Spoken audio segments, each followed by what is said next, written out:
What is up, everybody? Welcome back to Ducks and Download, and I am so happy to bring you another amazing book review. And in this one, we're going to be going over Justina Ireland and Tessa Gratton's amazing Phase 3 book, Defy the Storm. So a quick little spoiler-free just review over the book itself. It was a very amazing pace for Phase 3 to really shove a lot of information in without overwhelming you. It does take a Phase 1 aspect almost of a lot of jumping around and very in between multiple stories happening between multiple characters.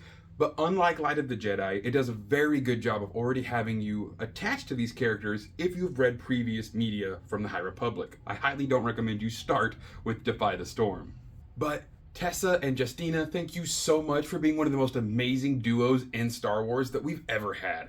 I have never really had books that were co-written like this that didn't have very obvious jumps and alterations between authors. These two wrote a book together that feels like one cohesive thought, and it is so well done. Kudos to the two of you for doing it again. The last book written by the two of these amazing authors was Path of Deceit, and what a great book that was as well. The main plot, I would say, behind every single character in this book is fighting the failures that one places upon themselves. Defy the Storm is more of I would think, defying the storm of emotions within oneself after trauma, turmoil, and tragedy. So the overarching theme is dealing with each person's personal trauma to really justify becoming the person they thought they were in their head or who they want to be, but then knowing the whole time that's who they were anyway. It's a lot of showing people the light, revealing to themselves who they were and pulling them out of the shadows. So now I'm going to start talking individually about characters, a few plot points, and a few devices that were used throughout the book. But again, I'm not going to be just spelling things out in this book because I still want you to read it. There's still so much really juicy storyline to be dropped into this one, which is going to help push a lot of momentum into the rest of Phase 3. First, we got to talk about pretty much the star of the show in this one, Avon Starros, who is an absolutely amazing character, and her flaws just add to that, honestly. A young super genius who is just absolutely into kyber and other crystal formations and energy sources and things like that, whose amazing intellectual talent is the thing that gets her into and out of almost every situation she gets tossed into throughout the entire story, and most of her life, honestly. Avon is definitely one of those people who is so intelligent that they're also almost on that autistic scale because they don't understand a lot of social norms, which is what's going to lead to her putting her foot in her mouth and causing issues that she does throughout the story. But a heart of gold and a purpose worthy of a Jedi. She has amazing growth through this story and a hell of an arc, especially in the end when she has to decide if she's going to be just like her mother Gira or if she's going to become better than that. Next is a character that we get to see in live action here soon from the Acolyte. That's right, Vernestra Rwoh, everyone's favorite Miralan Jedi. Sorry guys, but it's true. Well, she has now self-secluded herself on a planet, just trying to reconnect with the Force and find herself, like so many Jedi after the fall of Starlight Beacon. At this point in her life, she believes that Avon is dead, Imri, her padawan, is dead. She's failed everyone she ever cared about, and it's destroying her. Her attachments are so strong, and Vernestra finds it so hard to not form those attachments. She's able to release them. She is able to be a good Jedi, but it's a fight for her life to just simply be able to let go to some of these people, in which she really cannot because she feels such a loss. But everything gets flipped on its head when Avon shows up to this planet completely unannounced and tells her, Imri's not dead and we need to go save him. So there's plot number one. We have Avon with a good team, plus Vernestra Rwoh, trying to go find and save Imri before the Nihil can get to them. But that's not Avon's only goal. She's got 4 other things that she's trying to do right now, and not telling anyone the truth about them. Kind of lying to almost each individual she talks to about what is happening to get them to where she needs to go. Again, becoming more and more like her mother, and she hates it. It was just really amazing also, though, to get to see Leox, Affy, and Geode again. But don't worry, they're not super mentioned or make it too much into the story. They're kind of just a courier system for these guys, but it works out great. It's also hilarious to see Avon was playing against Geode, and she says it's the only challenge she's had in a long time. Of course, Geode's also almost a super genius. I mean, look at the guy. Next up, we have 2 of my new favorite characters in Star Wars, especially for non-Force users, Jordana Sparkburn and Sylvestri Yarrow. That's right, Chanciaro's daughter. If you don't remember, Chanciaro is the Nihil who was attempting to save Starlight, but then was sadly cut down by Elzar Mann in a fit of rage. I absolutely love Jordana and Syl's relationship.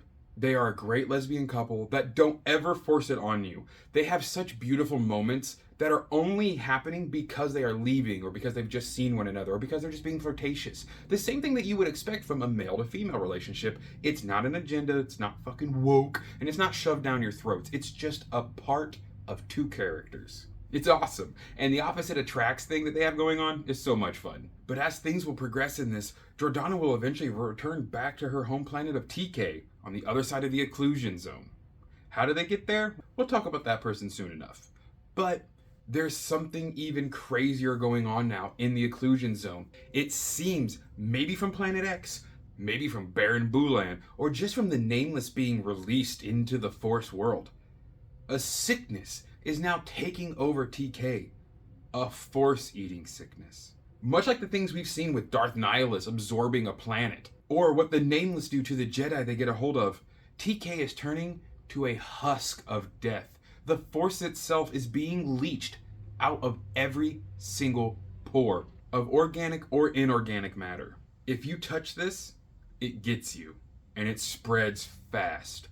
They're even saying it almost has like hooks and claws on it when you look at it through a microscope and up close and personal. This disease is telling me that releasing the Nameless from Planet X, taking that great evil out of the pit of Planet X that we learn about from Phase 2, something's happening within the Force, within the very galaxy itself. And I believe it has something to do with the prophecy of the Chosen One, which I'll put right here for you all to see. Yeah, crazy how it talks about the Nameless and eggs, right? And also how it might end up going to where in Phase 3, they're not going to defeat the Nameless. They're just going to return them to Planet X and put balance back to the Force. Now, who is it, though, that helps everyone get into Nihil space? For Avon, it's her bodyguard, Diva Lompop. And what an amazing character Diva is. In this book, she even has a moment where she's talking to Vernestra about, girl, if you knew half the things I did as a very ancient species that I am, the tales I could tell you of the Jedi would make you renounce your vows. What does Diva know? That is so crazy to hear from her. It just proves to me, too, that the Jedi had just had these fluctuating moments where throughout a lot of history, they've probably done some pretty bad things for some pretty egotistical reasons. For Jordana and Seal, their Nihil help is probably my new favorite rich gay boy, Xylan Graf. Xylan Graf is absolutely amazing and everything that Axel Greylark wanted to be without being a self-sabotaging doucher. Yeah, I can't stand Axel, but Xylan, I will go to bat for Xylan Graf any day. A very wealthy, very pompous, very full of himself, but for right reasons. He's a very talented individual, and also a Graf, of course. Xylan is the epitome of, well, I have money and I will get what I want. But he's not going to go through another. He'll sabotage you himself. He'll shoot you himself. He's not afraid to be chaos. Where everything where Axel was self-inflicting and self-harming and like he did, oh, woe is me. Xylan's like, no, bitch, woe is you. He's not afraid to go toe-to-toe with Gira, and he's not afraid to tell Markion that he doesn't work for him. I love Xylan Graf. And we will continue talking about him a little later on as his story takes a lovely twist I had never thought we would see. Now, throughout a lot of, especially the middle of this book, Jordana and Syl don't really get a whole bunch of page time, but when they do, they act like agents of the Force, somehow connecting every dot, being the interim between all these other plot lines and bringing them together constantly. And it's so beautiful to see. It's so well written. They're almost like two plot devices with legs, but they don't feel like they're just there to push the plot. They have such an organic feeling to them. It's so amazing. Well, again, guys, spoilers. We do eventually find Imri, and that's where things are really going to begin to heat up in these last few chapters of this book. Vernestra is thrilled to have her Padawan back. But her Padawan he is not anymore. Vernestra, after seeing all the things that Imri has done to save these people on this backwater planet that are being destroyed by Nihil, taken and abused, well, Vernestra then knights her young Padawan, removing his braid and giving like a middle finger to the idea that the council has to do it. I'm a Jedi Knight. They should trust me, right? After knighting Imri, Imri then does the most Jedi shit you're ever going to hear about. Refuses the gift of his old Kyber crystal from Vernestra. And he says, The Jedi have become too much like the Nihil. I won't fight anymore. He is refusing to attack or to harm another living creature, remembering a true vow of a Jedi to protect, to bring peace and light, not to attack aggressors, but to defend the weak. Imri might seem to turn his back on the Order, but he does not turn his back on being a Jedi or on the Force. If there is ever another Wayseeker, Imri is getting to that point. He refuses to go back with Vernestra, saying, "This is where the Force needs me. Here, with these people, in the occlusion zone, helping the best I can." And he's so correct. He's not trying to escape. He's not worried about fleeing and getting back to the Council. He is worried about the innocent. Unlike almost every other Jedi in the occlusion zone, who's more worried about themselves. Imri has easily became #1 Phase 3 Jedi, just like Orla Jurini for me with Phase 1. Well, as things continue to progress towards the end of the book, we get to find out that the person who really helps Jordana with this incursion of this sickness through space, another Santeca, is no other than Xylan's husband. Care Santeca and Xylan Graf, that's right, they're married. Who would have thought in the big crazy galaxy, the dark side and the light side has come together and a Graf and a Santeca are married. They have a lovely relationship and a great time, and Care gives the ultimate sacrifice to get the knowledge of this nameless terror, this new disease, back to the Republic. It gets on the poor man, and he removes the appendage in which it touched, allowing it to no longer spread to him or anyone else to harm them, but for Vernestra then to take this canister with a severed limb in it back to the Council for study. And so she does. Vernestra will go back to the Council by the end of the book. She will speak to them about this new disease, this planet killer, this force-sucking sickness that is out in the occlusion zone now. And again, I'm calling it, it has to do with the Nameless and being removed from Planet X. It's the Force is unbalanced. And speaking of unbalance, after Vernestra is done talking to the Council, we get some of the harshest things I've ever heard from Vern in her entire life when she meets back up with Elzar Mann, and she knows. Xylan Graf had recently given her a data stick with Nan's full description of what happened to Chancey Yarrow on Starlight Beacon. Now even Jordana and Silvestri, they know as well, but they don't blame the Jedi as a whole, but I'm sure they're not big fans of Elzar Mann, and neither is Vernestra.